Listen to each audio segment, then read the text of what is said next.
রাগ, অভিমান, দুঃখ, মন খারাপ এগুলো কি তোমার কখনো হয়? তুমি বলবে হ্যাঁ নিশ্চয়ই হয়। শুধু তুমি না, 100 জনকে যদি আমি জিজ্ঞেস করি 100 জনই বলবে হয়। সমস্যাটা এখানে নেই।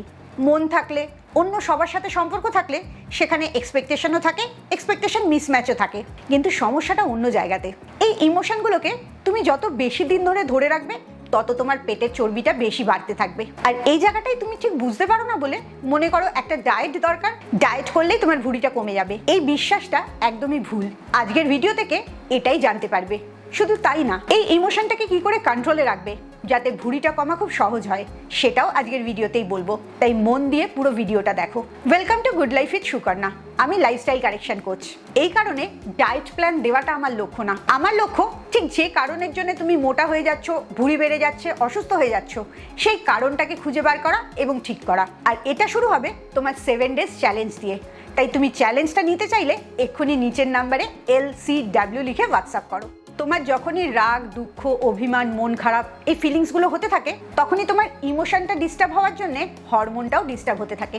আর হরমোন ডিস্টার্ব হওয়া মানেই চর্বি শরীরে বেশি জড়ো হওয়া এবং নার্ভাস সিস্টেমটার ক্ষতি হওয়া। প্রথম যে ভুলটা তোমার মধ্যে থেকে বার করতে হবে সেটা হচ্ছে তোমার শরীর শুধু খাবারটাকে হজম করে না, তোমার ইমোশনটাকেও প্রসেস করে। তুমি যখনই রেগে যাচ্ছ বা ইমোশনালি সাপ্রেসড হয়ে যাচ্ছ, কারোকে কিছু বলতে চাইছো কিন্তু বলতে পারছো না, আর এই কারণে তোমার মধ্যে অ্যাংজাইটি, স্ট্রেসটা আরো বেড়ে যাচ্ছে। এই ইমোশন দিয়ে তুমি যখন যাও তখন বডিটা থ্রেট ফিল করে, কারণ শরীর বোঝে না কোনটা ইমোশনাল প্রবলেম আর কোনটা ফিজিক্যাল প্রবলেম। এই ইমোশনাল ইনব্যালেন্সের মধ্যে তুমি যা খাও সেগুলোকেই তোমার শরীর চর্বি হিসেবে জড়ো করে নেয়, কারণ শরীরের তখন মনে হয় তোমাকে সেফটি দেওয়া প্রয়োজন। আর ফ্যাটটা সেই সেফটি প্যাকেজিং। ঠিক যেমন কোনো দামি প্রোডাক্ট, বিশেষ করে কাঁচের জিনিস, নানা রকম থার্মোকলের সেফটি নেটে ঘেরা থাকে, ঠিক আমাদের শরীরটাও চর্বি দিয়ে ঘেরা থাকে। তুমি যতটা ইনসিকিউর ফিল করবে, তোমার ইমোশনটা যতটা ইমব্যালেন্স হবে, ততই চর্বিটা শরীর বেশি জমাতে থাকবে। তার মানে স্ট্রেস বেশি মানেই চর্বি বেশি। এই কারণে তুমি যতই ডায়েট করো না কেন, তোমার চর্বি কমে না। এবারে প্রশ্ন হচ্ছে তোমার এই ইমোশনটা কতক্ষণের জন্য থাকে। যদি এটা অল্প সময়ের জন্য থাকে, আবার তুমি রিল্যাক্সড হয়ে যাও, তাহলে শরীর অতটা থ্রেট ফিল করে না। কিন্তু তোমার এই ইমোশনটা কোনো একটা রাগ বা মন খারাপের কারণ যদি দীর্ঘদিন ধরে থাকে, ক্রনিক স্ট্রেসে পরিণত হয়, তখন তোমার বডিটা পুরোটা ডিস্টার্ব হয়ে যায়, প্রতিটি হরমোন গন্ডগোল করতে থাকে। আর এর কারণে তোমার প্রচুর ক্রেভিং বেড়ে যায়, তোমার ঘুমটা ঠিক করে হয় না, ব্রেন ফগ হতে থাকে, আর তোমার হজমটাও গন্ডগোল করতে থাকে। তুমি যেহেতু শুধু খাবারের কথা চিন্তা করো, তাই জন্য ইমোশনটাকে আর ঠিক করো না। বারবার মনে হয় তোমার খাবারে কিছু ভুল হচ্ছে বলে শরীরের এই গন্ডগোলগুলো হচ্ছে। আসলে এই গন্ডগোলগুলো তোমার ইমোশনটাকে ঠিক না করার জন্য হচ্ছে।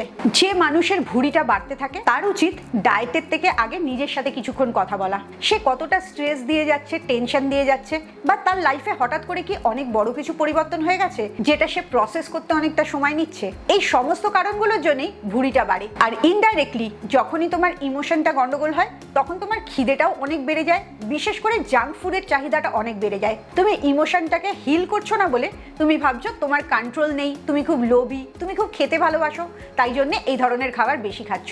আসলে তোমার শরীরের চাহিদা না, তোমার মনের চাহিদার জন্য তুমি বেশি খাচ্ছ, কারণ মনটা তখন ক্ষতবিক্ষত হয়ে আছে। এবারে বলবো একটা বড় সমস্যা, সেটা হচ্ছে বেশিরভাগ মানুষ স্ট্রেস, অ্যাংজাইটি বা মন খারাপ দিয়ে যায় যে সেটা সে বুঝতেই পারে না। তাই যখনই তাকে জিজ্ঞেস করা হয় তোমার কি মনের কোনো সমস্যা আছে, সে বলে না আমি খুব ভালো আছি। তুমিও যদি এটা মনে করো, তাহলে আমি কয়েকটা পয়েন্ট বলছি, সেটা ভালো করে শুনে নাও। এই পয়েন্টগুলোর মধ্যে কোনো একটাও যদি তোমার হয়, তাহলে বুঝতে হবে তুমি মেন্টালি স্ট্রেস, অ্যাংজাইটি, মন খারাপ দিয়ে যাচ্ছ। তার প্রথম সাইনটা হচ্ছে তোমার ভীষণ মিষ্টি খেতে ইচ্ছে করবে, বিশেষ করে সন্ধ্যের পর থেকে রাত্রি যত বাড়বে তত তোমার মিষ্টি খাওয়ার চাহিদাটা বাড়বে। এই ক্ষেত্রে তোমার অভ্যাসের দোষ না, বা তোমার মিষ্টির প্রতি ভালোবাসারও দোষ না, এটার মানে হচ্ছে তোমার ইমোশনটা তখন ঠিক নেই। 2 নম্বর সাইন, রাত্রিবেলা ভালো করে ঘুমাবার পরও সকালবেলা উঠে খুব টায়ার্ড লাগছে বা ব্রেন ফগ হচ্ছে। এটাও তোমার ফিজিক্যাল কারণে হচ্ছে না। যদি শারীরিক কারণেই হতো, তাহলে তো সারা রাত ঘুমাবার পর সকালে ফ্রেশ উঠতে। তোমার মনটা ভালো নেই, এবং সেটাও দীর্ঘদিন ধরে ভালো নেই, তাই জন্যেই সারা রাত ভালো করে ঘুমাবার পরও সকালে ক্লান্তিটা যায় না। 3 নম্বর সাইন হচ্ছে তুমি যতই ডায়েট করো, যতই এক্সারসাইজ করো, তোমার ওজনটা এক জায়গায় দাঁড়িয়ে থাকে আর ভুঁড়িটা একটুও কমে না। এটার মানেই হচ্ছে তোমার ডায়েট বা এক্সারসাইজ চেঞ্জ করতে হবে না, তোমার মনটাকে ঠিক করতে হবে, তোমার পুরো লাইফস্টাইলটার উপর কাজ করতে হবে। আর এই কারণেই আমার 7 ডেজ চ্যালেঞ্জটা জয়েন করা ভীষণ দরকার, কারণ এই 7 দিনেই আমি তোমার mind, body, food habit, sleep সমস্ত কিছুর কোথায় ভুল হচ্ছে সেটা দেখব, এবং ছোট ছোট স্টেপে সেটা পরিবর্তন করব। 7 ডেজ চ্যালেঞ্জ জয়েন করার জন্য এক্ষুনি নিচের নাম্বারে LCW লিখে হোয়াটসঅ্যাপ করো। এবারে আসি 4 নম্বর সাইনে, মুড সুইং হওয়া। অকারণেই মন খারাপ হয়ে যাচ্ছে, কিসের জন্য সেটা তুমি হাজার চেষ্টা করেও বুঝতে পারছো না। আবার অকারণেই কখনো মনটা খুব ভালো হয়ে যাচ্ছে, তবে ভালো হওয়ার সম্ভাবনাটা কম থাকে, মনটা খারাপ থাকার সম্ভাবনাটাই বেশি থাকে। এই কারণ না জানার মন খারাপটাও দীর্ঘদিন ধরে অনেক কারণের জন্য হয় এবং সবকটাই ইমোশনাল কারণ। আর 5 নম্বর, স্ট্রেস হলেই ওভার ইটিং করতে থাকো, কিংবা ওভার ইটিং করছো স্ট্রেসের জন্য, এটা বুঝতেও পারো না। নিজেকে বলো আজকে একটু খিদে পেয়েছিল তাই অনেকটা বেশি খেয়ে নিয়েছি, আসলে তোমার স্ট্রেসের জন্য তুমি বেশি খেয়ে নিয়েছো। খিদে পেয়েছিলটাও একটা স্ট্রেসের সিগন্যাল হয়ে যায় তখন। এই সমস্ত সাইনগুলোর মধ্যে যে কোনো একটা সাইনও যদি তোমার হয় তাহলে বুঝবে তোমার ডায়েট বা এক্সারসাইজের দরকার নেই, তোমার লাইফস্টাইল চেঞ্জের দরকার আছে, বিশেষ করে ইমোশনাল হিলিংয়ের দরকার আছে। ওজন বাড়া বা ভুঁড়ি বাড়ার জন্য ইমোশনটা কত বড় ভূমিকা নেয় এটা তো বুঝতে পারলে, কিন্তু এটাকে ঠিক করবে কি করে? সেটা শুরু করতে হবে খুব ছোট ছোট অভ্যাস পরিবর্তন করে। সবচেয়ে বড় ভুল যেটা হয়ে যায়, রাতারাতি সবকিছু বদলে ফেলতে চাও, আর এর জন্য বেশি দিন সেটা করতেও পারো না, আলটিমেটলি রেজাল্টে কখনোই পৌঁছানো হয় না। তাই সবসময় শুরু করতে হবে খুব ছোট ছোট অভ্যাস পরিবর্তন করে। ইমোশনটাকে যেহেতু ঠিক করতে হবে, তার জন্য নিজের সাথে কথা বলতে হবে অনেক বেশি। তুমি কেন লোককে নিজের মনের কথা বলতে পারো না, কেন অভিমান করো, কেন দুঃখটা চেপে রাখো, কেন তোমার মন খারাপ বেশি হয়, এই সমস্ত কথাগুলো প্রথম নিজের সাথে নিজেকে বলতে হবে এবং তারপরে নিজের নার্ভাস সিস্টেমটাকে শান্ত করতে হবে। এই নিজের ভেতরটাকে শান্ত করার প্রথম ধাপই হচ্ছে ভালো ঘুম, এবং সেটাও সঠিক টাইমে, যখন শরীর নিজেকে রিপেয়ারিং শুরু করে। আর সেই সময়টা হচ্ছে রাত্রি 10টা থেকে 11টার মধ্যে। তখন থেকে শরীরের সব হিলিং মেকানিজমটা শুরু হয়ে যায়, সেলগুলো নিজেকে রিপেয়ার করতে শুরু করে।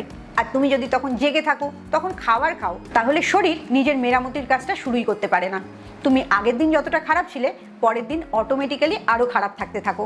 একটা এক্সাম্পল দিই, তুমি সারাদিন তোমার ফোনটা ইউজ করো, রাত্রে চার্জ দেওয়ার সময় তুমি চার্জারে দাও না, আবার পরের দিন ফোনটা ইউজ করতে যাও, ফোনটা কি তখন ঠিক করে ইউজ করতে পারবে?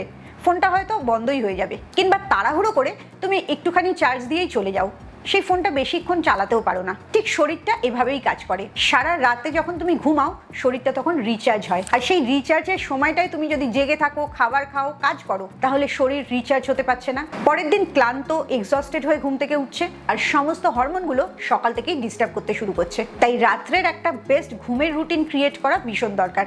এটা যদি না করো, তাহলে কোনো ডায়েট, কোনো এক্সারসাইজে তোমার কোনো ফ্যাট বার্ন করাতে পারবে না, কারণ ফ্যাট বার্নের সুইচটা অনই হবে না। এবারে আসি বডি মুভমেন্টস।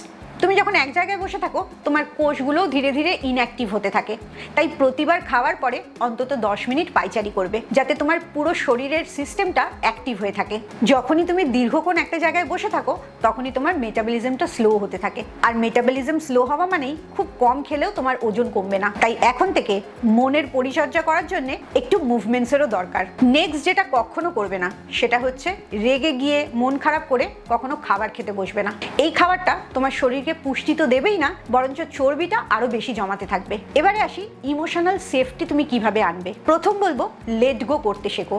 যা জীবনে খারাপ লাগা আছে সেগুলোকে পেছনে ফেলে দাও, সেগুলোকে বয়ে নিয়ে চললে তোমার কোনো উপকার হবে না, আর যার জন্যে খারাপ লাগা হচ্ছে তার কোনো ক্ষতিও হবে না। ঠিক অনেকটা ডাস্টবিনের ময়লার মতো। তুমি যদি তোমার বাড়ির সারাদিনের ময়লাটা দিনের পর দিন বয়ে নিয়ে চলো, তাহলে বাড়িটার ভেতরে দুর্গন্ধ ভর্তি হয়ে যাবে, বাড়িতে টেকাই যাবে না। ঠিক শরীরটাও তাই হয়, শরীরের ওজন বেড়ে যায়, চর্বি বেড়ে যায়, নানা রকম রোগ এসে যায়। সবটাই শুরু হয় তোমার মনের ভেতরের ময়লাগুলো তুমি জমিয়ে রাখো বলে। সেই টক্সিনগুলো তোমার সারা শরীরটাকে নষ্ট করতে থাকে। তাই আজকে থেকেই সব জিনিসগুলো যেগুলো তোমার উপকারে আসবে না, সেগুলোকে তুমি লেট গো করতে শিখবে, সেগুলোকে সেখানেই ছেড়ে দেবে। তুমি যতটা নিয়ে ভালো থাকতে পারবে, ততটুকু নিয়েই তুমি এগিয়ে যাবে। দ্বিতীয় যে অভ্যাসটা তৈরি করবে, সেটা হচ্ছে সারা দিনে কিছুক্ষণ সময় নিজের ভালো লাগার কাজটা করবে, যেটা করলে তোমার আনন্দ হয়, তুমি সময়ের খেয়ালই রাখতে পারো না, এবং ওই 1 ঘন্টাটাই তোমার বাকি 23 ঘন্টার এনার্জি দেবে, পজিটিভিটি দেবে। সেটা কোনো হবি হতে পারে, কোনো বন্ধুর সাথে দেখা করা হতে পারে, কোনো সিনেমা দেখা, বই পড়া হতে পারে, গান শোনা হতে পারে। সেটা যেন তোমার খুব ভালো লাগার সময় হয়, এবং রুটিন করে রোজ 1 ঘন্টা অন্তত নিজের জন্য এই সময়টা রাখবে। সেটাতে তোমার খারাপ লাগাটা দেখবে অনেক তাড়াতাড়ি কমে যাচ্ছে। আর 3 নম্বর কাজ যেটা করবে, সেটা হচ্ছে নতুন একটা কিছু শেখার চেষ্টা করবে।